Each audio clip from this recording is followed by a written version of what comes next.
Yo! Video games.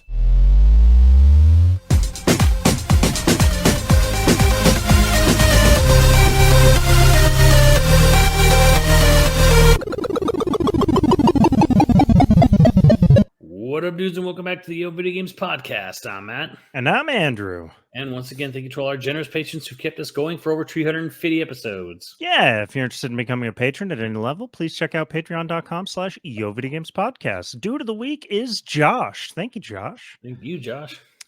And as always, we have a sponsor to thank. Of course, we're talking about Manscaped. And as you can see, I got rid of the beard. Now, the product we're talking about and our current favorite is the Beard Hedger Pro. And I'm going to give a little story. It's a little intro. See, my parents' dog is a husky. He likes to lick your face, give you kisses. It just happened to also take a little nip and ripped out a bunch of my mustache hair. It hurt so bad. So you had this really awkward patch. I had a patch missing right here at the corner of my mouth. Man, I'll tell you what, I used to think I have a really bad temper, but I am a patient man. I didn't even scream at the dog. I took him in, I took a knee. Anybody who waxes a mustache all the time, for the ladies out there who get mustache hairs and they just wax them, like, goddamn, that it was an unexpected pain. It was not, but anyway, the point is I just, I had to grab the beard hedger and I put it on the lowest setting, which is 0.5. It's basically barely above stubble. If it's not just stubble, it's almost just like having no guard at all. But I don't know that I would do no guard at all with this thing because it's pretty friggin' sharp. I don't know. That's how you know it works. Yeah, but anyway, it cleaned. I was done in under a minute. It just it was crazy. Really dig this thing. And obviously, even without the beard, the rest of the kit, you've got the beard shampoo and the beard oil and the brush, and all great when I had my beard longer and stuff. Right now on stubble, not a whole lot of reason for me to use it, but I have used them, do like them. I never really used beard shampoo until I got this beard shampoo. I always just used regular shampoo, and I kind of liked the beard shampoo. It's kind of nice. I was using bar shampoo because, when you're balding, you keep it short. You don't use a whole lot of shampoo. Still waiting for you to one day just use the turtle wax. I am one day. God, I wonder if there's anybody out that just waxes their head. We're getting off track. The beard hedger is great. One of the main features that I love about it is that it's really easy to do a fade. This is important in your sideburns going on the top of your head if you keep your hair short up top, because each little tick of this dial here moves the guard by a 0.5 millimeter. I think to me that's the most interesting thing about it is because I have to constantly take stuff off and put other whole different things on and slide them just so, and right, and it'll be by 1 millimeter. Some of them are by 2 millimeters, so it's really hard to get a layer going. This thing, super easy, super clean. Normally that would be the hardest part about cutting my hair, right? I would just clip everything off and then I'd have to try and make it look like I don't have just a sharp line where my beard ends and my head begins. This thing's fantastic for it. The brush, the handle brush I have right here, actually.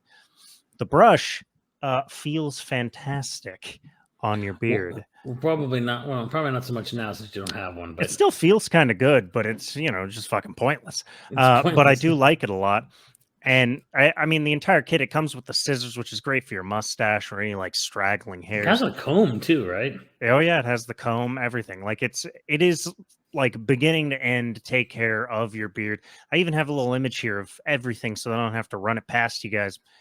Here's a little picture of the whole kit. It's pretty great. The beard balm feels great. Just all around. I like the kit. Can't recommend it enough. And if you're not in the market for a full kit and you only want the one thing, the Beard Hedger Pro alone is fantastic. Of course, we have many other products that we really like by them. We love their boxers. We love their ball deodorant, which is the thing that got us into Manscaped. If you want to check out any of their products, please head over to manscaped.com. Use our code YoVG, all caps, for 20% off and free shipping worldwide.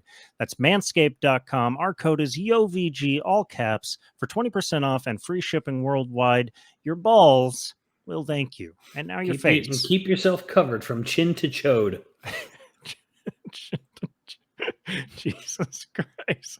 Speaking of chodes, though, last week we did an episode called Your Favorite Villain is Lame. And it was a lot of fun. We had a good time, and it caused a lot of fun conversations on I'm Twitter. actually shocked it didn't cause more vitriol. But then again, I'm very good. No at one was mad. Well, probably anyone who was mad probably got banned a long time ago. Yeah, that's fair. Yeah, no, it caused a lot of fun conversations where we all got to shit on our favorite villains. I think it helps that we started with villains we personally like and then shat all over them. So anyway, continuing into that theme, the obvious choice now is that you got to talk about your favorite heroes are lame. Yeah.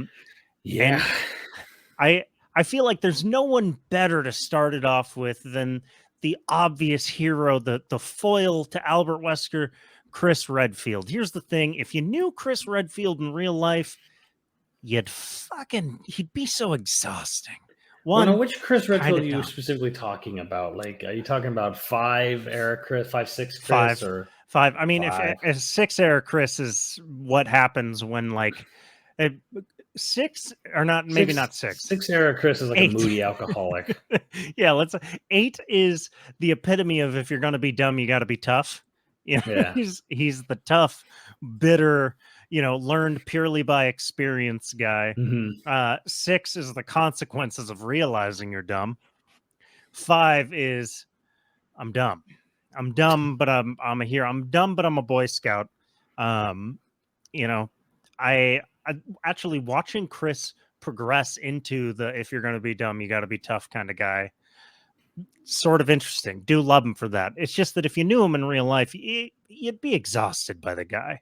It's not like Leon, who has a personality. Chris has one speed. He just works. Yeah. If he doesn't have a cause, if he doesn't have something that he's fighting, imagine the preachiest person you know. I realize they might be vegan or gluten free, but imagine the preachiest person you know. Now make them 6 foot. 230 pounds and just like constantly confused and shocked. Chris Redfield. Do love him though. So I gotta admit I love him, but he is the perfect person to start with. I mean, here's a funny thing. They just recently put out a Famitsu poll or a Famitsu survey. And Famitsu readers, I think, are a fucking lost cause lately. But wait, why? Because I saw their Famitsu and Dengenki Game of the Year awards, which I thought was editorial, but apparently it was fan voted, and I'm just kind of like, it just made you angry. Just hurt your soul. I'm just like, no, there's no hope for some people, specifically subscribers of Famitsu, I guess, and those who reply to surveys. Well, that's the crux. Is like 99% of people, they don't reply to surveys. It's the people that are motivated enough to reply to the surveys that. Yeah, it really was because okay. But they did a survey for who was their favorite Resident Evil character, like an updated list. So number 1 was Leon. Okay. Number 2 is Jill. Leon, though, had 1,000-point difference between Jill and Leon. So Leon was 1,000 points ahead. And then they're much closer between number 3 is Chris. I don't know why, because Chris to me he's boring as fuck. 4 is Ada. 5 is Claire. And number 6 is Wesker. Really falling out of like public consciousness and Famitsu fans. Ethan Winters is 7. Rebecca is 8. Pierce is 9. Who's just behind Rebecca, and then Hunk is 10. Always shocking to me that Hunk stays up in the top 10 just because he's sort of mysterious. He's Boba he Fett. Doesn't have a character. He doesn't have a character at all. There's nothing to him. I get some sort of shocked that Chris isn't. One of the things about Chris that, especially from like RE1 and video game characters in general, for the longest time, didn't have a personality because you were supposed to put your personality or heroes, rather, the protagonists. And we're going to talk about that with some of the shooters later on. But like for the longest time, a lot of protagonists in video games just basically didn't have any characters, or if they had characters, they had quirks, but nothing that could sort of Nothing that Yeah. could be a flaw. Well, this is the thing that always gets me whenever I hear about, especially if it's from like one of these magazines or whatever, like, who's your favorite character in any mega popular franchise? And Leon makes sense to me. He's a main character. He's more or less a main character from all the most beloved Resident Evil games 2 and 4. He's sarcastic. But what I don't Hokey. get, one is I don't get how high Chris is. 3, and here's the other thing. It's like whenever I hear like what's your favorite Dragon Ball character, and like Goku wins, and you're like, why? I don't know much about the series, but why on God's green earth would anyone ever say Goku is their favorite character in Dragon Ball? Oh, he's a big dummy. He ain't the smartest. He's the most determined. He's like legitimately like dangerously stupid. Like he's bet the existence of the universe on a fucking fight. He's a terrible father. Like he's legitimately dumb. He's just like, okay, like he came and wants to fight. Like at this point, after this many years and decades, it's like I don't know how it's not just infuriating to see them keep going down the same shtick with this character. I don't know. I find nothing interesting about everyone else is more interesting than Goku and Dragon Ball. I think one of the tropes that I really love I think it's Japanese storytelling in general, but it might just be anime. Is that grit beats talent, and Goku is the epitome of grit beats talent. He's the most powerful purely because he works so hard. He is like bullheaded and just like simple, dumb, tough, work hard, and I do actually like that. I like grit beats talent. I mean, sure, but if you want to get into the socio-political angle of it, that's why we got into. That's why we're getting into the place we're getting into in these sort of first world countries that are having population crises, because it's like, well, yeah, because you just think the whole idea of like bullheaded, just work hard, that beats talent. Like, no, work smarter, not harder. Like that has no place in Dragon Ball Z. Someone who fights smarter than Goku will still lose to Goku because Goku trained super hard. Because Goku was a bad father and decided he was gonna train 120 hours a week, so therefore Goku wins. Like it's just like it's a pop cultural way of convincing people to work 120 hours a week. It's so dumb. Psyop. Oh my god. While I don't necessarily agree with the idea that working smarter will beat working harder in real life, but the point that I'm getting at is like I like that trope, and he's the epitome of that trope. So I can see that like all modern anime seems to like, especially the really popular anime, seems to have that like dumb but lovable main character who works really hard, and so he pulls it out in the end.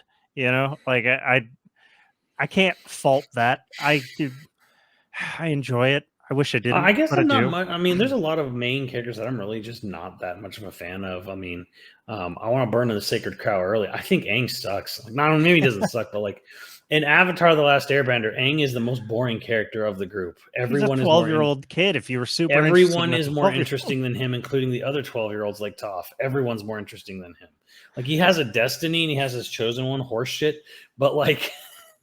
Yeah, well, at the end of the day, it's like he has his arc so early on where it's just like, hey, he knows he has a big responsibility and he's trying to run away from it. But like he fucking gets over that within like the first third of the first season. And then it's all about, getting, doing what needs to be done, getting ready for the big climax. So it's like this character is just not interesting. Like everyone else is more interesting than him in that whole show. And I love the show. Don't get me wrong. I love the show. I love both shows. Both protagonists, for very different reasons, tend to be the most uninteresting. Well, Aang to me is just super uninteresting. Like Korra is like, she's a teenager. She's stupid. She makes stupid, rash decisions like teenagers do. So you kind of hate her for it. But like if you just step back and say, well, they're a fucking 17-year-old. I'm like, yeah.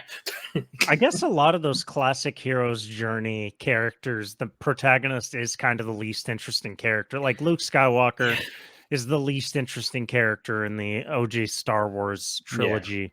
And like they spend a lot of time after Star Wars, like in the books, trying to make him more interesting, Yes. more complex. Yes. And, obviously The Last Jedi failed miserably trying to make him more interesting, more complex. I failed miserably is a harsh thing to say. I don't necessarily agree that I failed, but Oh yeah, people really did. didn't like it. That was the theme of it. It was failure, and then they were the king of it. But like sticking with video game characters, another one that you mentioned earlier that I don't know if it's going to make people mad, but it's like the newer games very clearly sought to correct that deficiency in the character, and that is OG Kratos. Kratos is a shitty main character. All the way up until the last 2 games. Like I remember like talking to like fans of Kratos, like when 3 came out, and they were kind of like, yeah, Kratos is just kind of like game's great, but like he's actually just kind of unlikable at this point. Like even the diehards were kind of feeling like, okay, like now it's kind of it's almost a parody of itself at this point, because he's just this fucking hate-filled rage monster who just murders everything, deity, right, mortal, whatever, right? He betrays everyone who even tries to help him. He just kills everything. He just fucking just completely. Oddly enough, though, that makes for a really good, a really good starting point for the last 2 games for character growth. Yeah, it's kind of great how much, and it's funny because there's like a subsection of chuds out there who just hate the new games because of it, because they tried to introduce writing to the franchise. And I appreciate what they did. I almost feel that like anytime you go back and like replay, like especially 3, you kind of like get to this point where I'm like, I don't know, man. Like I don't think there is no redemption for this guy. This guy's a real piece of shit. I'm like, I don't know if this guy. I don't even know if I can root for him being redeemed. Like he's not. But anyways, like yeah, like because the whole thing is like God of War is supposed to be a revenge fantasy, for his wife and child getting murdered, right? Yeah, but then he spends all his time fucking. And then any between every level, he'll just bang any number of chicks he just happens to stumble across. Like real devoted, loving father, as soon as his wife and kids are out of the picture, like anything that's topless, he just decides to have his way with. I mean, to be fair, they're not exactly just out of the picture. Like they didn't just break up or something. They're super dead. Like we all grieve in weird ways. Maybe he just grieves, Well, I think we can all just admit it. Like, and even he apparently has gone on the record saying that like he's grown up from that. He's over it, even though he's still David Hefe, David Jaffe. It's just David Jaffe's fucking male fantasy. That's all that fucking game was. That's all the original trilogy really was. Even though he's only the director of part 1, but like. At the end of the day, it's like, yeah, he is the epitome of Gary Stu. Well, we talked about that in like how the early 2000s was just a weird fucking time. Gamer culture was very much that like titties and violence. Yeah, that's it. That's just gore, tits, and violence. It's like everything's right. And to be clear, not terrible at the right times. Like punctuation. It's like an exclamation. Here's the thing. I'm not one of those people who's going to be like, I think we should petition to ban the sales of anime titty games. Like, no, fine, whatever. Here's my thing. The whole fucking industry should not be that. Like, right. Just frankly, like, it's like, it's very much like in a very odd like comparison. It's like saying that all games have to be, male power fantasies, violence and tits and right. But that's like saying like all animated movies are for kids. It's the same thing. It's like, no, like I actually want to have lots of different genres and cover lots of different stories and have lots of different characters.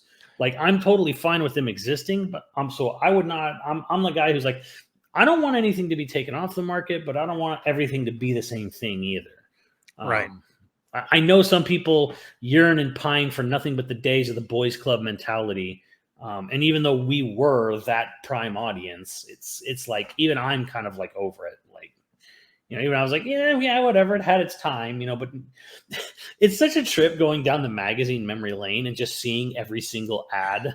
Oh yeah, from the late 90s and early 2000s, and how very specific it was to who they were selling to. I was thinking about this the other day as like a very big topic every E3 was which booth had best booth babes. Yeah, there was even like During all the that time- magazines and websites would have like, who best booth babe award. Like a perfect example of like how shit was weird. It was a weird time. And I was there in the before times, when there were booth babes. I was there at those E3s, and I remember I was young. Let's put it that way.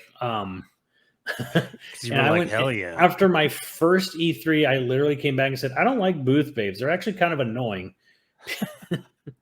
How dare you? I was like, what? I want to play the video game, and then I have to sit some like completely disingenuous Hooters employee basically like standing and like doing all this shit to get in my way of playing the game. Hey, do this thing, say this thing, yay, and I'll give you a shot. I'm like, please leave me the fuck alone.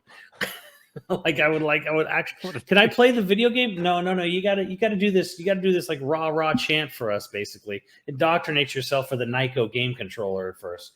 It's like, and that does suck. But my and first and they would year, and they would block off. They would they'd cause a crowd. Because they're coming out there, jiggle themselves in front of people and throw shirts out, cause a huge fucking like blob of people to like stop and block a passageway. And it's like, you know what? For one E3 as a young man, I was fucking done with it. I was like, you know what? These are just like, this is just in the way. And I will fall on my sword and I will look at the booth babes for you. But bro, just go to there was I don't know if it's still there, but there was a fucking Hooters across the street from the LA Convention Center. You went to it. I did, yeah. There was that one year. I never did, but I'm like, it's right there. Just go to that. Jesus. That was the year. I think it was like Halo ODST or something like that. Wasn't that the year? Yeah, I think there was a year where you and Mike or you and someone else just fucking like vanished from E3 for a while because you just went to go sit at Hooters for like half we didn't the day. vanish. We got there early and they weren't opening until like 11 or noon or something like that. And so we went to Hooters to have like a late breakfast, early lunch, and then we accidentally got hammered. And oh yeah, I'm sure showed up half an hour late. It was me, Mike, and Welzenbach. But to be fair, it's just because it was there. I don't particularly give a shit about it. But my point was just kind of like, look, that's right there across the street. Like, can I do my job that I'm here to do? No, okay, no. All I'm saying is I'm never going to be mad at booth babes, but I do agree that it was a weird time. It was a weird time where every booth had booth babes. Now they'll do things where like the theming of the booths will be more important. Like there was that one year that they had the Resident Evil, like the cop car and the zombies. Hell yeah. And that was cool as hell. And technically also had a booth babe. It's just that booth babe was covered in gore and in a police uniform. And that was sort of sick as hell. But going back to favorite heroes that are lame, I think the one that's low-hanging fruit, and so we'll skip past it quick. We'll just bring it up so that everybody knows we shit on it.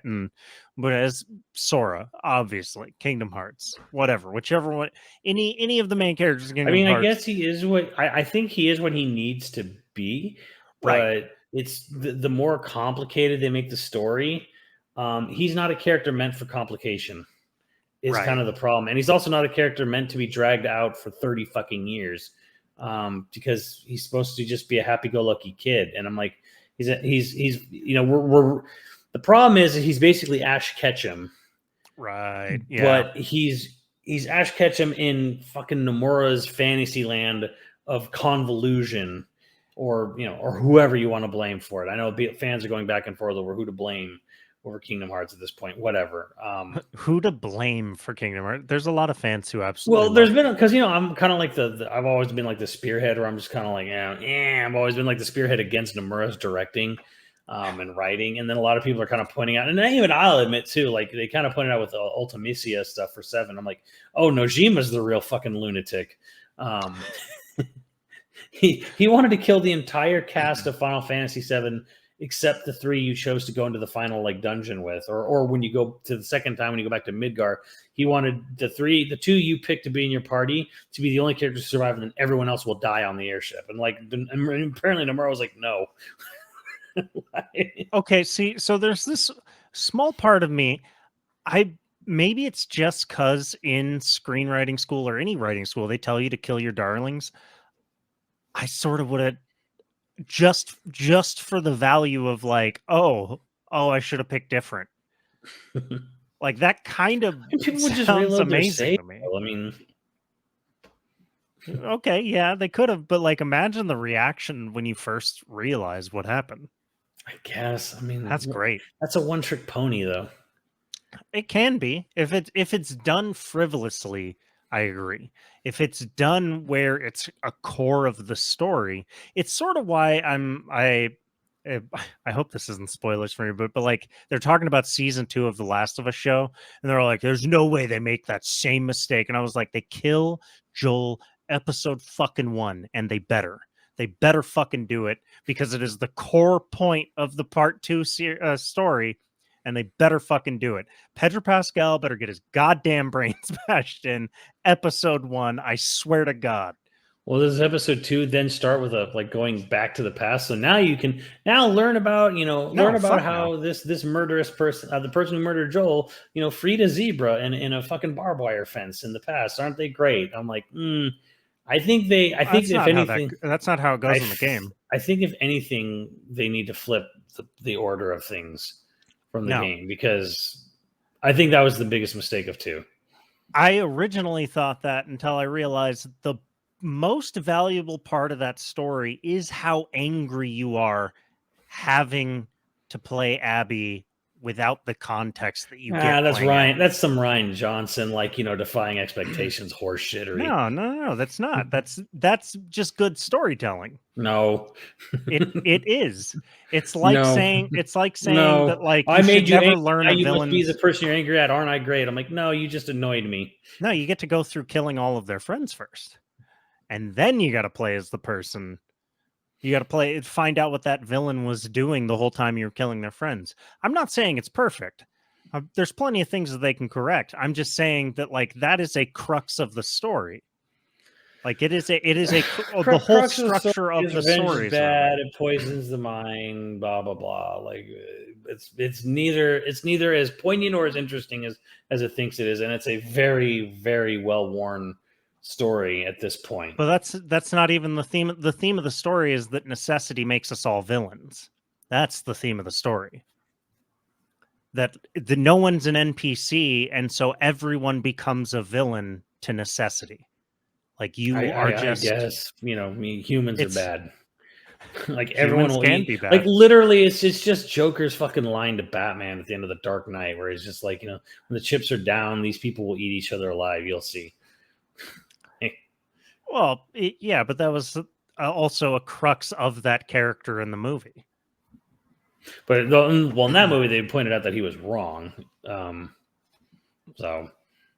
Yes, but that's my point is it's a character. If they got rid of that, if you were like, that's so tired, Joker shouldn't have that as a core part of his character. Mm-hmm. It wouldn't make Joker more interesting to not have that a core part of his character. That being a core part of his character is what makes everything else he does interesting.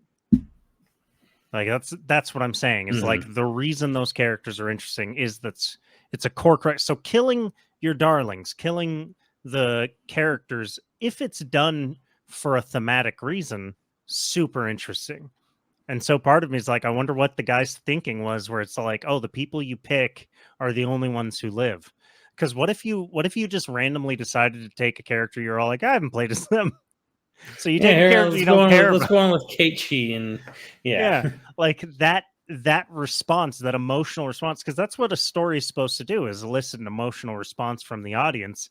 Okay, that emotional response you have because you just randomly decided to take whatever fucking character, crazy. Or maybe you've been playing as these characters the whole time, so you keep your favorite characters and everyone else dies, and you have a moment of like guilt over having not thought like, oh, I never explored any of those characters. Oops. Like that's kind of an interesting idea. If he was just like, it'll really piss people off, then yeah, okay, it's boring. But it is. I think it also just would have been terrible because the idea was that like, okay, like any one of them can live, any one of them can die. It's all who you pick. So there's not going to be You're not going to spend the time to Right. write out all the different scenarios that could possibly happen. But also this Well, in fact a that remake, it's a bad idea just because it's purely for shock value. well, this was in the original game though too, but it was like, okay, so this happens, hours and hours after you had this big emotional thing crux where you killed off a main character, which you weren't expecting. Now we're just going to kill off the rest of them, sort of in just like one big unceremonious, I don't know how ceremonious, but like the Highwind was going to blow up and they're all going to die, and it was just kind of like, oh shit, the only ones who jumped off are the ones who lived, and it's like you did that already. Like, Right. how many times can you pull the fucking thing. rabbit out of the hat? Right. Where it's just kind of like, oh my god, we killed the main character, and now we killed the rest of the main characters, and then I don't know. I Didn't bring the two most interesting characters, like Sid or Vincent. The two. Well, I see why they basically were like, no, like that's no. Although that does bring up that Cloud is sort of uninteresting as a main character, sort of lame. Well, Cloud's there's the thing, because everything Cloud thinks is like a false implant, like a fake memory. Right. Most of what Cloud thinks of himself is technically Zack's memories, and Cloud's thing is that he's literally just a fucking podunk kid. He didn't make it very far in the military. He's not that high. He's not high rank at all. Like he's actually not that special. Yeah, he's just some Joe who has that guy's memories. Yeah, so it's like that's kind of an interesting twist, but and thankfully that happens late enough in the game where they don't have to sit there and try to now here's why Cloud is actually really interesting. He's not. It does sort of there's a lot of side characters that are way more interesting than main characters, which we've said before. Like RE4, I love Leon. Leon is probably the most interesting protagonist in terms of mainline protagonists right now. But Luis Serra would be if you had a segment where you played as him, he's a biologist. He was sort of stuck in a cult. There's a whole game there where you could play as that character, and it's very interesting, and he's sort of an entertaining, interesting, quirky character who would also be an expert on, the I guess parasites that are core to the main game. You have that. I just talked about Sid or Vincent. If I remember correctly, Sid was like an astronaut. Yeah, he was. He wanted to be the guy that goes to space, and he doesn't get to, or he. They shut down the program before. Well, I mean, the thing was there was a leak that Sheila noticed, and then she basically made him cancel the launch at launch, and they never reinstated the program after that. So he basically lost his window. And but it is kind of very likely he would have blown up and died if she didn't do it, because she was willing to basically fix the problem and then blow up with the launch, fix it and then just keep the launch going. I'll fix it, and by the time I'm done, you don't worry about me, just go live your dream. And he was like, he couldn't do it. He couldn't knowingly let someone kill themselves to launch them into space. That's an interesting story right there. Vincent is essentially a sort of experiment. He was like a test subject of the same Genova cells and shit like that, if I remember correctly. Again, very interesting side character that could have had their own game. Hey, he got his own game. Thank you very much. I can't believe you're bringing up Vincent when Vincent Valentine got his own fucking video game. Did he? And I just don't remember that game. Yes, he sure fucking did. Dirge of Cerberus. Oh, fuck. And it is awful. Yeah, I forgot all about that. I guess that's fair. Be careful what you wish for. Touche. You know what? Let's just roll that back. I'll edit it all out. We'll just forget it. we just won't talk about it. That needs to stay in. I know. I had other side characters that I was thinking of more recent games. I'm sure this is low hanging fruit. Is Yuna from Ghost of Tsushima, the lady who kind of teaches you the ghost techniques and stuff like that. That'd be a cool Tenchu-esque ninja type game. Could be a very cool one. So in The Witcher, there's a character who's basically like a fantasy Green Beret. His name's Vernon Roche. Do you remember that character from The Witcher 3? Was he the one who ran the bathhouse? I don't remember if he runs a bathhouse, but he is the guy that's running all those like partisans and shit. Huh. Um, I'm and sure so someone will correct me on who I'm talking about, but yeah, so I'm not like super onto the Witcher lore. I've read like one of the books and have played 2 of the games, but only really that's The more Witcher than 3. the show writers have done. Yeah, that's fair. It seems like there's a lot of writers, by the way, lately, especially on Netflix projects, that are actively fighting their stars when their stars are huge fans of the characters and the show or in the stories, and then the writers are actively asking them to do things that those characters wouldn't do. It seems like that. Are we referring to Cowboy Bebop, Wheel of Time? Cowboy Bebop, Wheel of Time, Wednesday, fucking The Witcher, like all of these apparently had huge conflicts between the writers and the stars based on core principles of the characters, where the writers would be like, hey, and then do this, and like the stars would be like, the character would never fucking do that. Some of them lost those battles, Cowboy Bebop, Jesus Christ, and others won those battles, Wednesday, but they're now trying to sink that girl's career. Oh my god, did you really? She's a like, rising star, because I would not sink that ship.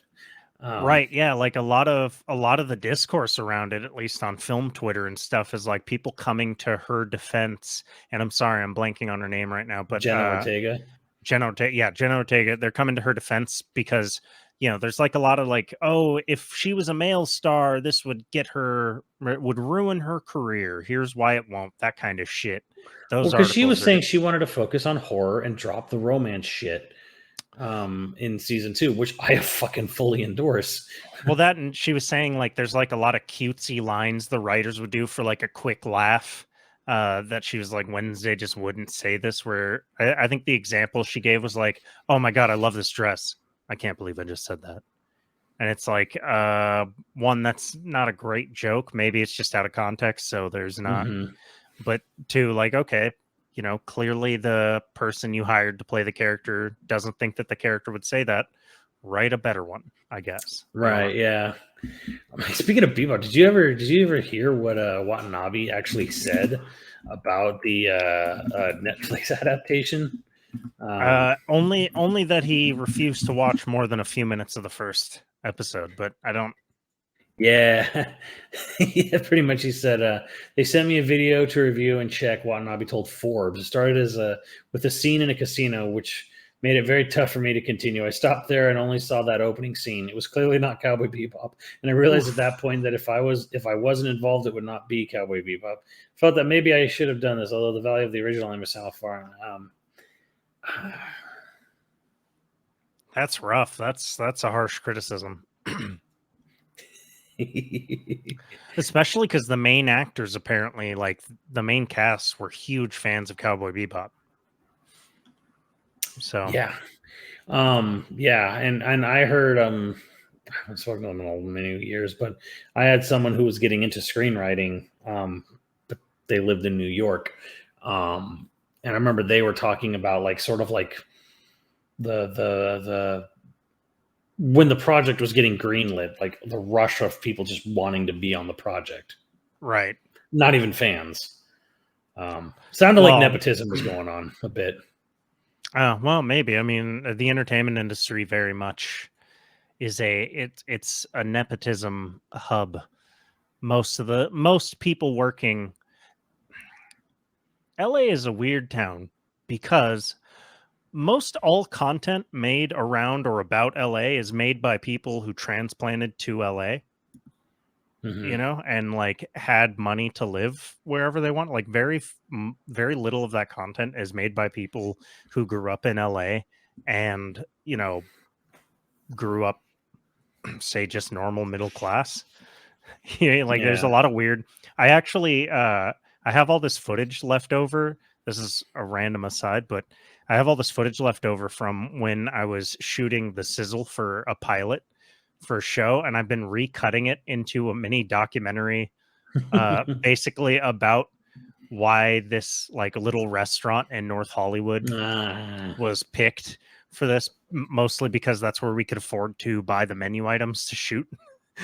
Like, and so I'm making like this little thing. I don't really think I'll ever release it anywhere, but like it's just this basic like LA local fucking hangover food spot that I was doing. And part of the script of that is just calling out that like half the time you hear people talking about like LA, one, they're talking about like Santa Monica and shit.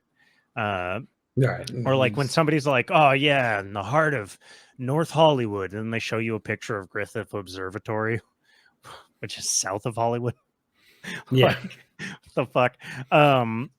Yeah, Hollywood's fucking weird in that even the people who aren't Nepo babies that get in there, and I'm not even saying that nepotism means that those people are without talent. There's plenty of people who got their start with nepotism that are clearly talented.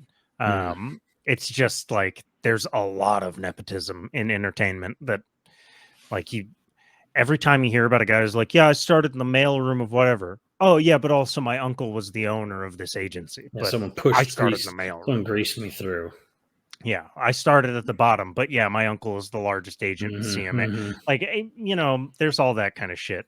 So I wouldn't be surprised because a lot of Netflix deals, and this is anecdotal, but like a lot of the people that I knew that became like Netflix producers on like especially reality shows were people that had friends in tech who got them the meetings with Netflix through like VCs and shit like that.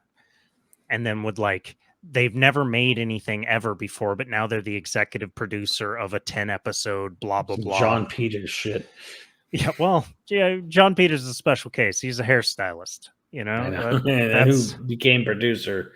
For anyone who doesn't get that, we've talked about this before, but John Peters was Barbra Streisand's hairstylist, who then became a producer, obsessed with spiders, literally obsessed with spiders. Kept trying to get him put into everything, including Superman Lives. Killed whole projects when they would cut his giant spider idea out, and then he finally got it into Wild Wild West. Wild Wild West, he finally put a giant fucking spider in. He finally won. He finally got his Oscar-winning idea. He got it. But that was a deep aside. I'm so sorry. There's other characters from like mainline or protagonist characters that are easy, low-hanging fruit to shit on. One obviously being like Master Chief. He has no personality. Yeah, I've always said like John.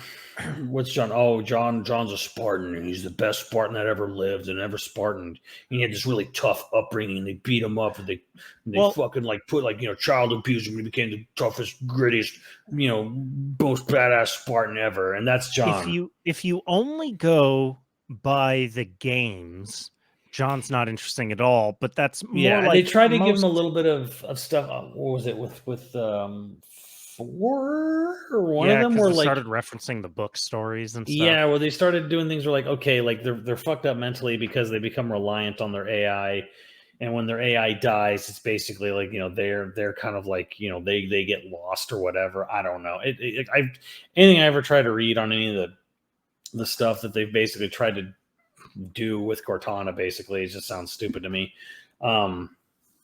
But yeah, like Halo is one of those things where it's like Halo is like Star Wars. All the good stuff. Well, if you read the books, I'm like, right. If I read the novelization series for the thing that wasn't a novel, I mean, there are legitimately. I haven't read all the books, but some of the books are really fucking good books. It's a cool universe, but most of the shooter main characters were empty protagonists you're supposed to jump into, right? And like Duke Nukem is a response to that empty protagonist. This is a good question. Is Duke Nukem lame? Yep. Well, yes, but I would also argue that Duke Nukem is lame in hindsight, but at the time was not lame because he was a response to the super serial shooters of like the empty Doom protagonist. Right. right? And then We had a personality. Granted, it's a personality of someone you probably wouldn't want to hang around with too long. right? Yeah, you wouldn't want to be around them. And then like in Doom 2016, they try to give the Doom protagonist a little bit of like oomph lore by saying like you've killed so many, you're such a monster that even demons think you're a monster. Yeah. But that's about it. It's an empty protagonist shell, right? You get to put yourself into, and then then you get to rip and tear. they tried to. There's fucking like Elder Scrolls levels of backstory text in Doom Eternal, which I was kind of like, why? I don't know. I think that's actually a super fun way to just like, if you care, you can go digging around and find out some funny lore, like some fun lore. If you don't care and all you want to do is rip and tear, you're totally in line with the lore anyway, because that's all the lore is saying is like, yeah, you're a monster who just rips and tears. You don't even care about what we're writing here. And it's like, yep, here I go killing again.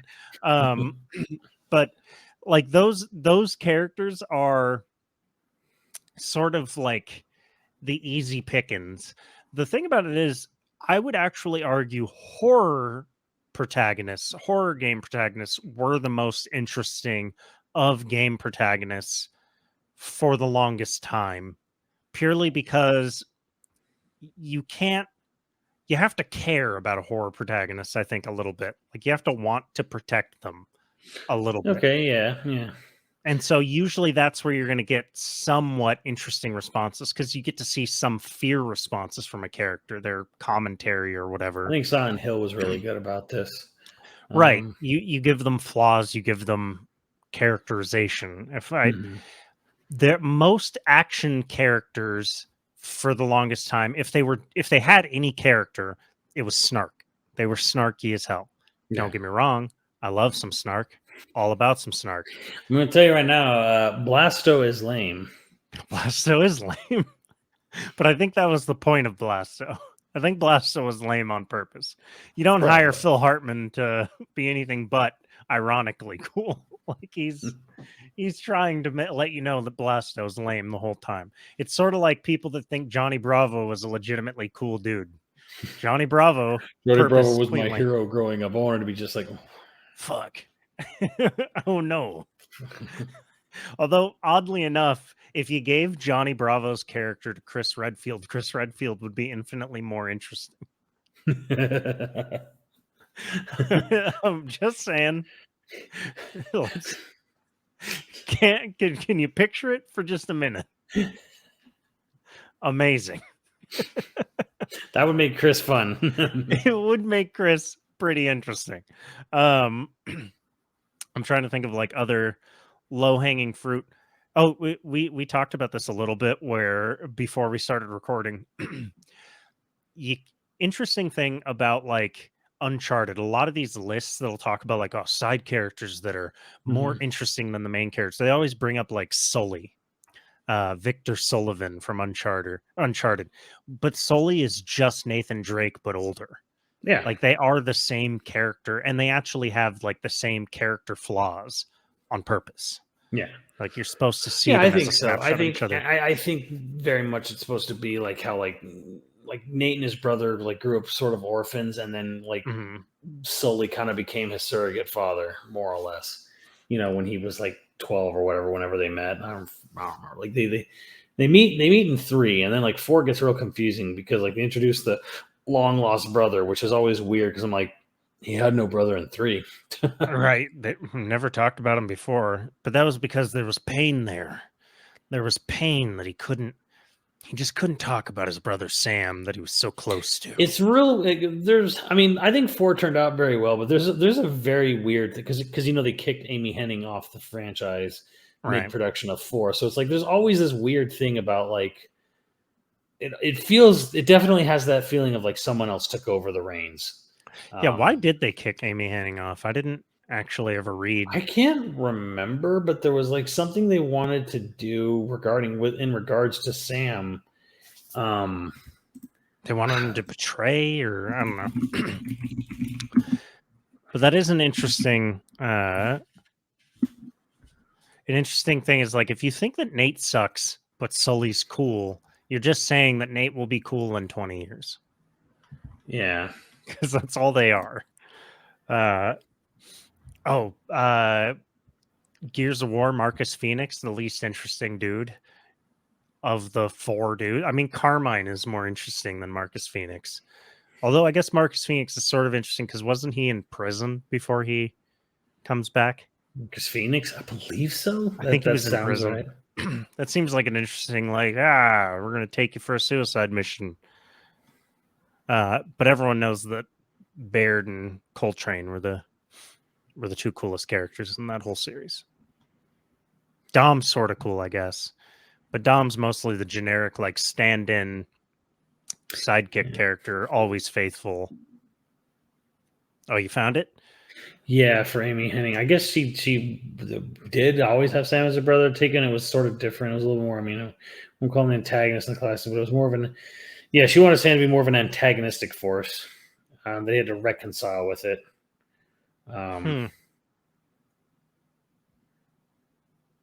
Yeah. Oh, interesting. Any other shocking characters? Do you have like a I can't believe Simmons would shit on this character? Yeah, Shulk. Shulk. But you love Shulk. You play a Shulk every single time we play Smash Bros. No, I don't. You play a Shulk consistently shirtless. You love a shirtless Shulk. He's in rotation. Banjo's more. I play Banjo a little more consistently probably than anyone right now. Also shirtless. What is it with you and shirtless main characters, you big slut? You love them. Shulk's a boring character. It's funny because like a lot of people, it's weird to me because it's almost to me. This is going to sound like really like snooty, but like it almost to me is like tell me you didn't play the other Xenoblades without saying you didn't play the other Xenoblades. When people to me are like one had a great cast and great characters.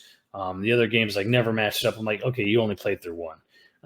Well, so you much didn't play this because so much of that is always like, how much of it is you played this when you were like 10 years old and it was your first RPG, and so you love it. Mm-hmm. And I'm guilty. I'm not trying to say that like I'm not, but like so much of it is nostalgia that we remember these early games and we're like, oh, it was the best fucking game ever. Yeah, I mean, don't get me wrong, because like the voice actor is great. Adam Howden's great when he's doing Shulk. He fucking puts his heart and soul into it, and and into all the emotional beats and the screams and whatever and what have you. But as a character, Shulk is very uninteresting. He's very much he's not entirely chosen, but he's like basically chosen one ish. And I hate chosen one. It's funny because like Zelda was like for so long Zelda's been like my favorite game, but like the best Zeldas are usually the Zeldas that don't really involve the chosen one aspect that much. Why do you hate the chosen one trope? It's boring. It's boring as fucking shit.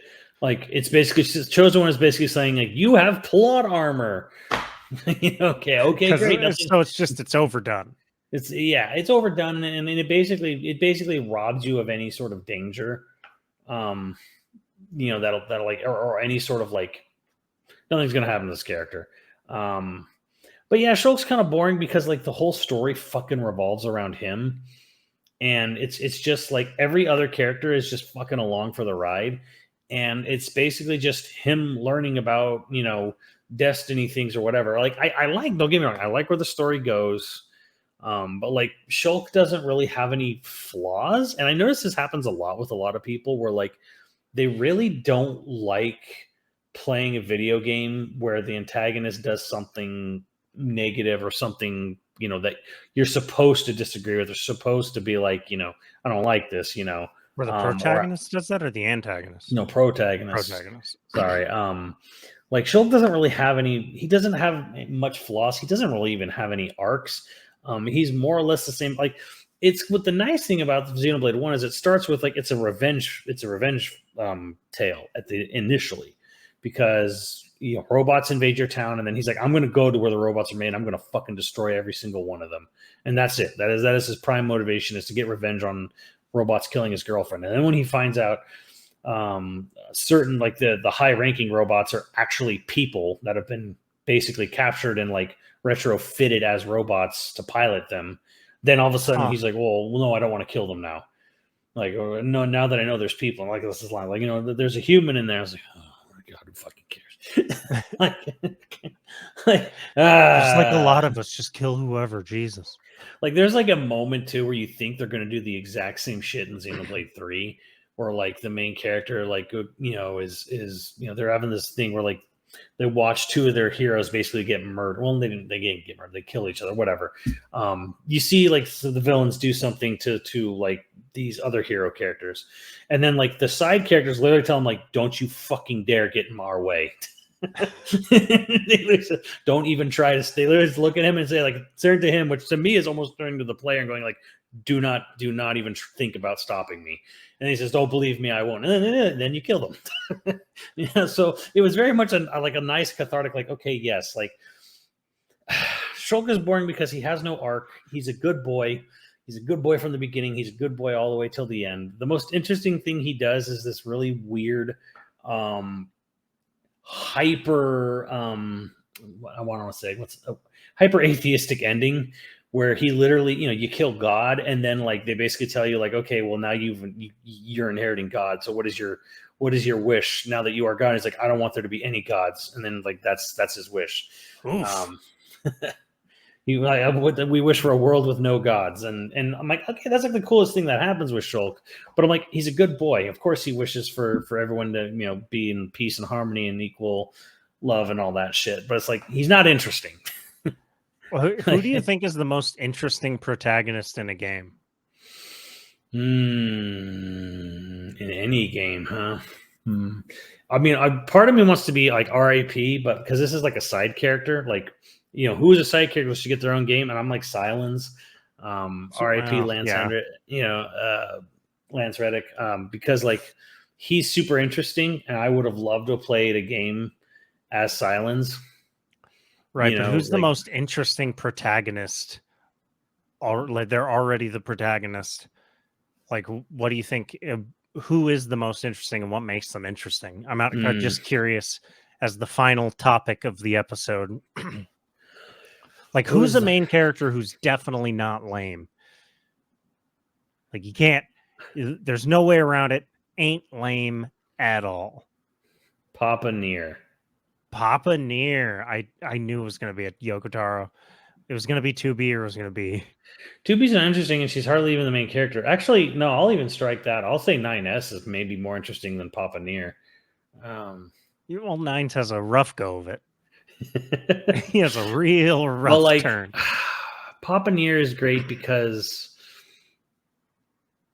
it's everything he's doing, is for his, it's like he's doing everything selfishly for his own benefit. He wants to save his daughter or his sister, depending on which version you're playing.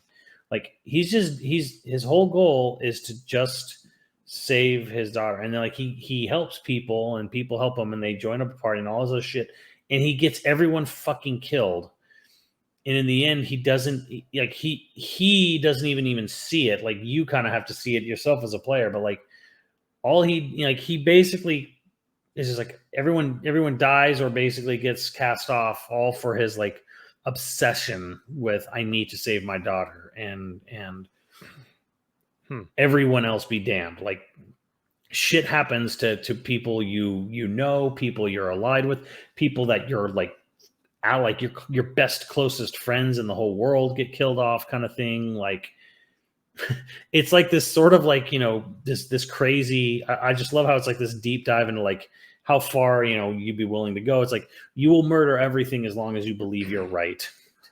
I think it's one of the like most interesting things about plot to me is because the easy thing is to say like, or the easy way to classify it is to go, oh, you two only like morally gray characters. And that's not entirely true, because I don't think it's uninteresting to have a character that is pure good, your Aragorn or whatever. I don't think, or your Frodo. I don't think that's uninteresting. I like characters like that too. But I do like dilemmas. Yes. Rather than problems. A problem is something that has one single solution. A dilemma has multiple solutions, usually all of them bad.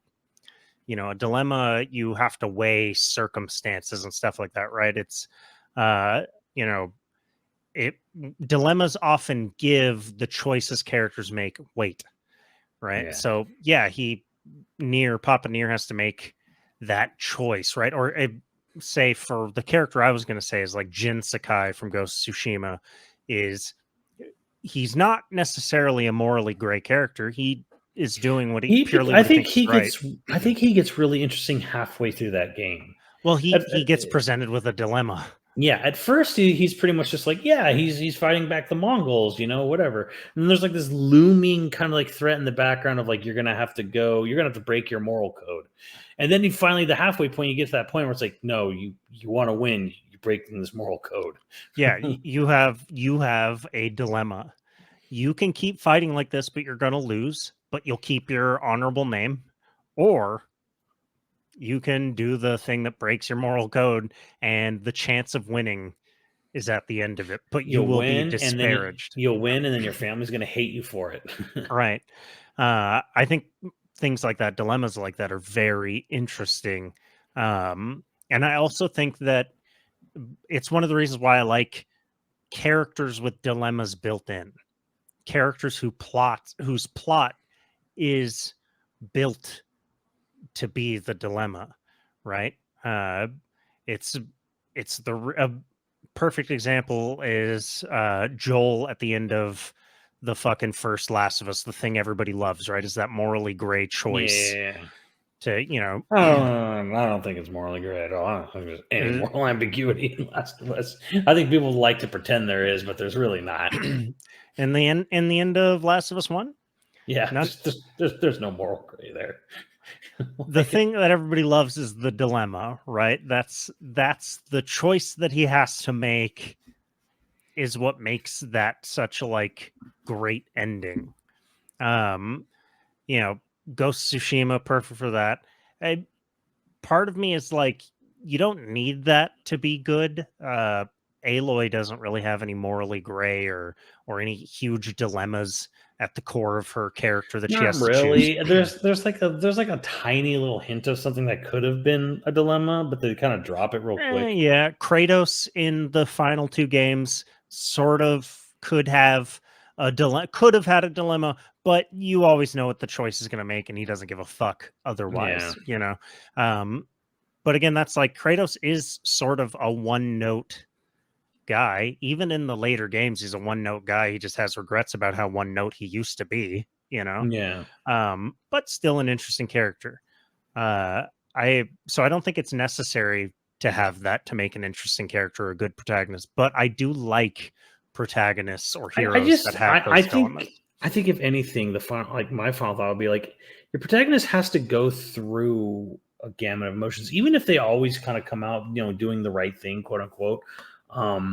Having them go through emotional beats of all kinds is good. Seeing them get really pissed off, seeing them get really depressed, seeing them like, you know, go through the peaks and valleys. Yeah. The peaks and valleys is what makes them interesting, because like I'll go back to Shulk, where it's like Shulk gets angry. He gets a little bit sad, but like Shulk doesn't have like you know, crazy. It's mostly just kind of like shock and anger are like the only shock, anger, and I'm being in Boy Scout. Those are like the three the three, you know, not modes, but like the 3 moods of Shulk. Is as dumb as his pants look. And yes, Nico, if you're listening, you agree with me on this. I'm like, Rex is like, he goes through a gamut of emotions, you know, like being depressed and regretful and mournful and angry and and like I kind of love that more. And like you know, even though it's like a more lighthearted affair, Grandia 1, the main character Justin, I love how he goes through like fucking everything on his journey. What, you know, like he gets like, you know, the lowest points of depression and usually, even though he's usually like a super optimist, you know, like the peaks and valleys and like everything in between, you know, like it's fun to go through. To me, I love it when like you have, if a game has a considerable length, especially for like an RPG or an adventure game, of God of War, what have you. Ghost of Tsushima, a good example. I think it's good when you have like you want to have your character go through a range of emotions, right? Not just go through a series of events where it's like, holy shit, and then this happened, and then this happened, and this happened, and there's like, whoa, and then I survived, and then whoa, I survived, and then whoa, I survived. that's to me, that's where it's like, okay, cool, whatever. Like, because that's like original God of War, where Kratos is just constantly angry, and then like just shit gets bigger and bloaty up, or and in some cases, literally shit just gets bigger. it's bigger, and then You're just giant fighting areas. Kratos is still just a little like a little rage machine that he is all the way through.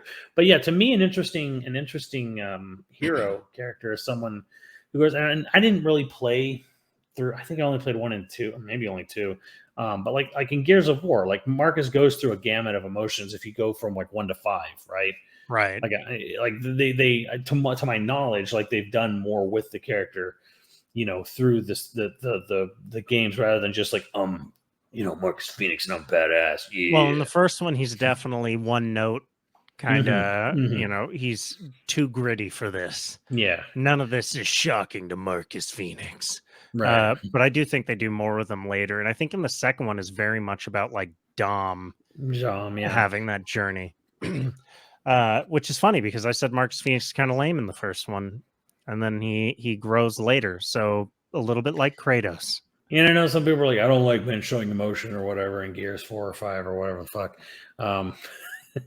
Okay. Because I know Marcus sort of not really like Kratos, but he had like his moment where like, okay, he's older, he's no longer the main character necessarily, or like things are, there's a younger set of characters now, and Marcus is just sort of like, a little more wizened, whatever. And I know it's weird how people don't want that to happen to like their main characters, like they want them to be ageless. They want to. Well, it's funny because a lot of Western games will do it. Where like God of War did it, Gears of War did it, Mortal Kombat did it with Mortal Kombat X, right? Where like they did a big time leap. Johnny Cage is older now. He has a daughter that's like in like 20, and she fights and all that shit. And like some people just hate old, like their characters getting old and like getting like more. They're not the one note character they were before. Like, oh, I hate this shit. It's like, it's weird to me. And then, Japan, like, just outright refuses to age their characters, usually. Especially the female characters. Yeah, I mean, like, occasionally you'll see, like, they'll age a character and he'll be real background and he'll have a beard to signify that he got old. Right. Not even a gray beard, just a beard. But it's like, it's weird because what do you do? Like, it's almost maybe a question maybe for an upcoming podcast, which is if you have a story-driven franchise, how do you age that follows a realistic timeline? How do you age your characters?